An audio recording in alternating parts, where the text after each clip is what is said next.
നമസ്കാരം. മലയാളി വാർത്ത ഇൻസൈഡിലേക്ക് സ്വാഗതം. CMRL എക്സാലോജിക് മാസപ്പടി കേസിൽ കഴിഞ്ഞ ദിവസം നടത്തിയ റെയ്ഡിൽ ഇഡിക്ക് നിർണായകമായ തെളിവുകളും വിവരങ്ങളും ലഭിച്ചതായാണ് സൂചന. അതായത് കഴിഞ്ഞ ദിവസം കോഴിക്കോട് കേന്ദ്രമാക്കിയാണ്, അല്ലെങ്കിൽ കോഴിക്കോട് മാത്രമായി 6 ഇടങ്ങളിൽ റെയ്ഡ് നടന്നു. മൊത്തത്തിൽ 8 ഇടങ്ങളിലാണ് ഇന്നലെ എൻഫോഴ്സ്മെന്റ് ഡയറക്ടറേറ്റ് ഈ കേസുമായി ബന്ധപ്പെട്ട് കേരളത്തിൽ റെയ്ഡ് നടത്തിയത്. ഈ റെയ്ഡിൻ്റെ മുഖ്യ ടാർഗറ്റ് എന്ന് പറയുന്നത് മുൻ മന്ത്രി മുഹമ്മദ് റിയാസ് ആയിരുന്നു. മുഹമ്മദ് റിയാസ് ഈ കേസിലെ പ്രധാന പ്രതി വീണ വിജയൻ്റെ ഭർത്താവാണ്. മാത്രമല്ല അദ്ദേഹം മുൻ മുഖ്യമന്ത്രി പിണറായി വിജയൻ്റെ മരുമകൻ കൂടിയാണ്. പിണറായി വിജയൻ്റെ മകളുടെ ഭർത്താവാണ്. അതുകൊണ്ട് തന്നെ ഈ കേസിന് വലിയ രാഷ്ട്രീയ പ്രാധാന്യമുണ്ട്. ഇഡി വളരെ കരുതലോടുകൂടിയും ജാഗ്രതയോടുകൂടിയുമാണ് ഈ കേസിൽ ഇപ്പോൾ മുന്നോട്ട് പോകുന്നത്. പക്ഷേ ഇഡി വളരെ വേഗതയിൽ കാര്യങ്ങൾ മുന്നോട്ട് നീക്കുന്നു എന്നുള്ളതാണ് ഇപ്പോൾ നമുക്കറിയാൻ സാധിക്കുന്നത്. എന്തായാലും ഇപ്പോഴത്തെ ശ്രദ്ധാകേന്ദ്രം ഇഡിയുടെ ടാർഗറ്റ് എന്ന് പറയുന്നത് മുഹമ്മദ് റിയാസ് ആണ്. മുഹമ്മദ് റിയാസിൻ്റെ കേന്ദ്രങ്ങളായിരുന്നു ഇന്നലെ റെയ്ഡ് നടത്തിയത്.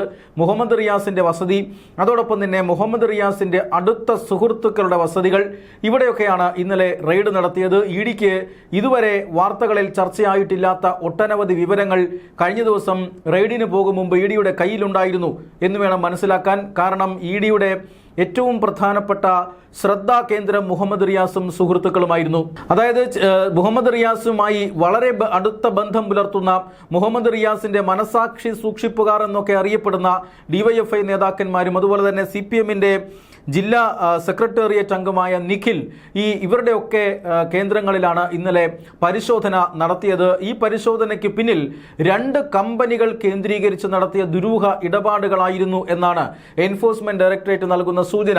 ഒന്ന്, ഈ എക്സാലോജിക് അതിലെ ചിത്രത്തിലേക്ക് വരുന്നില്ല.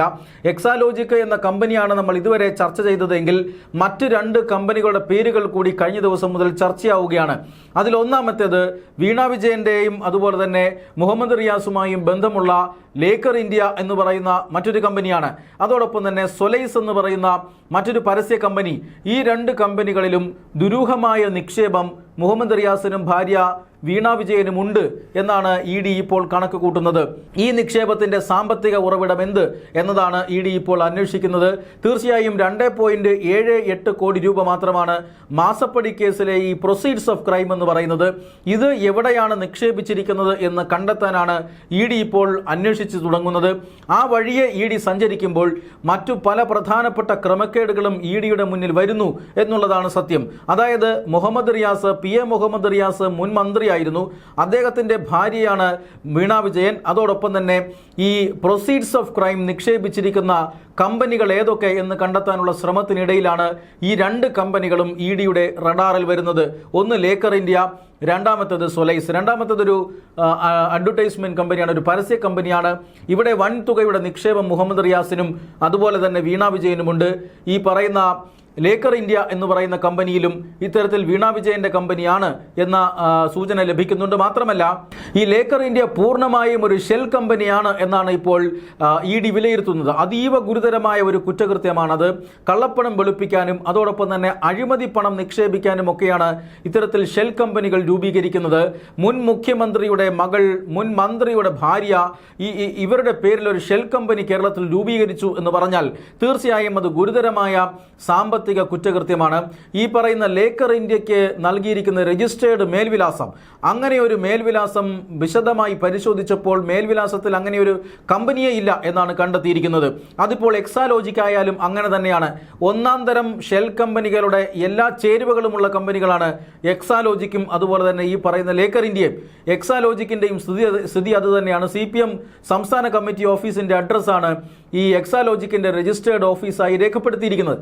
ലേക്കർ ഇന്ത്യക്ക് പക്ഷേ അതുമില്ല എന്നുള്ളതാണ്. ഇതെല്ലാം അഴിമതിപ്പണം നിക്ഷേപിക്കാൻ വേണ്ടി തട്ടിക്കൂട്ട് കമ്പനികൾ ഉണ്ടാക്കുന്നു, കടലാസ് കമ്പനികൾ ഉണ്ടാക്കുന്നു. ഈ കമ്പനികൾ യഥാർത്ഥത്തിൽ ഒരു ഉൽപ്പന്നവും ഉൽപ്പാദിപ്പിക്കുകയോ സേവനങ്ങൾ നൽകുകയോ ചെയ്യുന്നില്ല. കോടികളുടെ ഇടപാടുകൾ ഇതിന്റെ അക്കൗണ്ടിലേക്ക് നടക്കുന്നു. ഇതിന് കാര്യമായ മൂലധന നിക്ഷേപമൊന്നും ഉണ്ടാവുകയില്ല.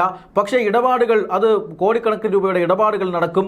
മാത്രമല്ല ഈ അഴിമതിയുടെയും അതുപോലെ തന്നെ കള്ളപ്പണം വെളുപ്പിക്കലും ഒക്കെ പൂർത്തിയായി കഴിഞ്ഞാൽ ഇത് അടച്ചുപൂട്ടുകയും ചെയ്യും. ഇതാണ് സാധാരണ ഷെൽ കമ്പനികളുടെ ഒരു നിലവാരം എന്ന് പറയുന്നത്. അത്തരത്തിലുള്ള രണ്ട് കമ്പനികളാണ് എക്സാലോജിക്കും അതുപോലെ തന്നെ ലേക്കർ ഇന്ത്യയും എന്നുറപ്പിച്ചു പറയാൻ സാധിക്കും. ഇഡിയും ആ ഒരു വിലയിരുത്തലിലാണ്. പക്ഷേ സൊലൈസ് എന്ന് പറയുന്നത് അങ്ങനെയല്ല, അതൊരു പരസ്യ കമ്പനിയാണ്, അതിപ്പോഴും നടക്കുന്നുണ്ട്. പക്ഷേ അവിടെ വീണ വിജയനും അതുപോലെ തന്നെ മുഹമ്മദ് റിയാസിനും വൻ നിക്ഷേപമുണ്ട് എന്നും കണ്ടെത്തിയിരിക്കുന്നു. അതുകൊണ്ട് തന്നെ ഈ എക്സാലോജിക്കിൽ തുടങ്ങിയ അന്വേഷണം മറ്റ് രണ്ട് കമ്പനികളിലേക്കും പടരുകയാണ്. ഈ രണ്ട് കമ്പനികൾ കേന്ദ്രീകരിച്ചിട്ടുള്ള ഇടപാടുകളുടെ യാഥാർത്ഥ്യം അറിയുക എന്നതിൻ്റെ അല്ലെങ്കിൽ അങ്ങനെ ഒരു ലക്ഷ്യത്തോടു കൂടിയാണ് ഇന്നലെ ഇഡി വിശദമായ പരിശോധന കേരളത്തിൽ നടത്തിയത് എന്നാണ് സൂചന. മുഹമ്മദ് റിയാസുമായി ബന്ധപ്പെട്ട കേന്ദ്രങ്ങളിലാണ് റെയ്ഡ് നടത്തിയിരിക്കുന്നത്. ആ റെയ്ഡിൽ നിർണായകമായ പല വിവരങ്ങളും ഇഡിക്ക് ലഭിച്ചു എന്നാണ് കേസ്. അതായത് ഇവിടെ നിന്നും ഇങ്ങനെ വെളുപ്പിച്ച കള്ളപ്പണം വിദേശത്തേക്ക് അയച്ചിട്ടുണ്ട് എന്ന് കണ്ടെത്തിയിരിക്കുന്നു. വിദേശത്ത് പണം അയച്ചതിൻ്റെ രേഖകൾ കണ്ടെത്തിയതാകട്ടെ ഒരു മൊബൈൽ ഫോണിൽ നിന്നാണ്. ആ മൊബൈൽ ഫോൺ ഇന്നലത്തെ റെയ്ഡിൽ പിടിച്ചെടുത്തതാണ്. സത്യത്തിൽ ഈ മൊബൈൽ ഫോൺ തേടിയാണ് ഇഡി കഴിഞ്ഞ ദിവസം കേരളത്തിൻ്റെ പല ഭാഗങ്ങളിലും അരിച്ചു പറക്കിയത് എന്നാണ് സൂചന. അതുകൊണ്ട് തന്നെ നിർണായകമായ ആ മൊബൈൽ ഫോൺ ഇന്നലത്തെ റെയ്ഡിൽ കിട്ടിയിരിക്കുന്നു. അതിൽ നിന്നും വിദേശത്തേക്ക് പണം അയച്ചതടക്കമുള്ള നിർണായകമായ തെളിവുകളും കിട്ടിയിരിക്കുന്നു. അതുകൊണ്ട് തന്നെ ഒരു കാര്യം ഉറപ്പിക്കാം, വീണ വിജയനിൽ അന്വേഷണം ഒതുങ്ങില്ല. അന്വേഷണം അടുത്ത് നേരെ മുഹമ്മദ് റിയാസിലേക്ക് പോകുന്നു എന്ന് തന്നെയാണ്. മുഹമ്മദ് റിയാസിനെ വരും ദിവസങ്ങളിൽ എൻഫോഴ്സ്മെന്റ് ഡയറക്ടറേറ്റ് ചോദ്യം ചെയ്യാൻ വിളിപ്പിക്കാനുള്ള എല്ലാ സാധ്യതയുമുണ്ട്. വീണ വിജയനെ 2 തവണയാണ് ചോദ്യം ചെയ്തത്. വീണ വിജയനെ ചോദ്യം ചെയ്തപ്പോൾ ഇഡിക്ക് വ്യക്തമായി ഒരു കാര്യം മനസ്സിലായത്, വീണ വിജയന് ഈ സാമ്പത്തിക ഇടപാടുകളിൽ വലിയ പങ്കൊന്നുമില്ല എന്ന് തന്നെയാണ്.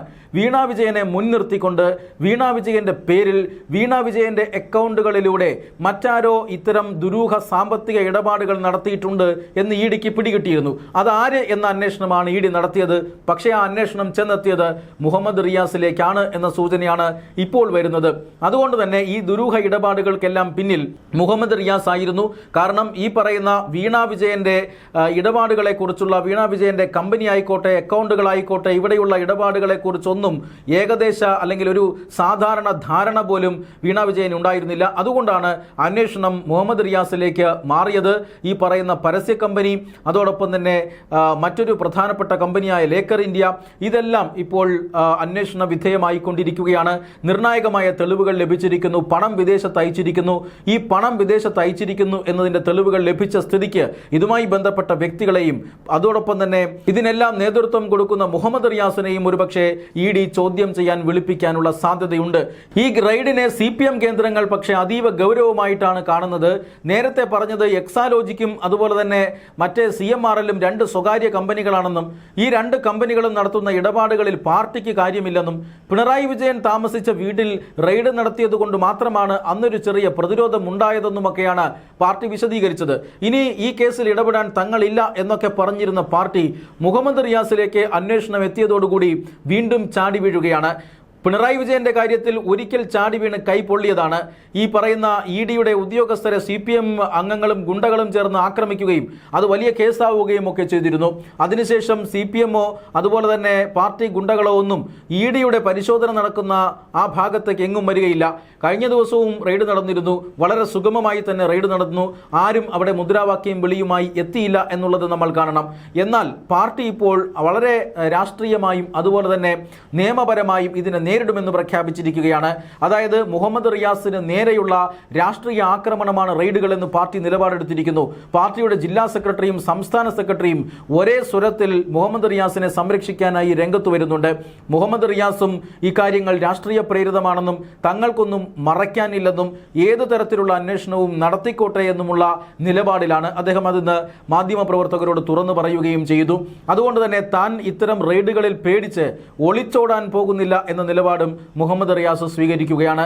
ഏതാനും ചില MLA-മാരുണ്ട് കൈപ്പത്തി ചിഹ്നത്തിലൊക്കെ മത്സരിച്ച് ഇഡിയുടെ അന്വേഷണം വരുമ്പോൾ അതിൽ നിന്ന് രക്ഷപ്പെടാൻ നേടാനായി BJP-യിലേക്ക് പോയിരുന്നു. എന്നാൽ മുഹമ്മദ് റിയാസിനെ അതിന് കിട്ടില്ല എന്നാണ് ഇന്ന് മാധ്യമങ്ങളെ കാണുമ്പോൾ മുഹമ്മദ് റിയാസ് പറഞ്ഞിരിക്കുന്നത്. പക്ഷേ ആ ഒരു ആത്മവിശ്വാസം വരും ദിവസങ്ങളിലും മുഹമ്മദ് റിയാസിന് ഉണ്ടാകുമോ എന്നുള്ളതാണ് ഏറ്റവും പ്രധാനപ്പെട്ട ചോദ്യം എന്നത്. കാരണം എൻഫോഴ്സ്മെന്റ് ഡയറക്ടറേറ്റിന്റെ കയ്യിൽ നിർണായകമായ തെളിവുകളുണ്ട്. ദുരൂഹ ഇടപാടുകൾ നടത്തിയിട്ടുണ്ട്. നിയമവിരുദ്ധ നിയമവിരുദ്ധമായ ചട്ടവിരുദ്ധമായ ഇടപാടുകൾ നടത്തിയിട്ടുണ്ട്, വിദേശത്തേക്ക് പണം അയച്ചിട്ടുണ്ട്. ഇതെല്ലാം ഷെൽ കമ്പനികളുടെ ഇടപാടുകളാണ് എന്ന് ഇ ഡി തിരിച്ചറിഞ്ഞിട്ടുണ്ട്. ഈ ഇടപാടുകളെല്ലാം ഇനി തീർച്ചയായും വിശദീകരിക്കേണ്ടി വരും ഇ ഡിക്ക് മുന്നിൽ. വീണ വിജയനെ അത് സാധിച്ചിട്ടില്ല.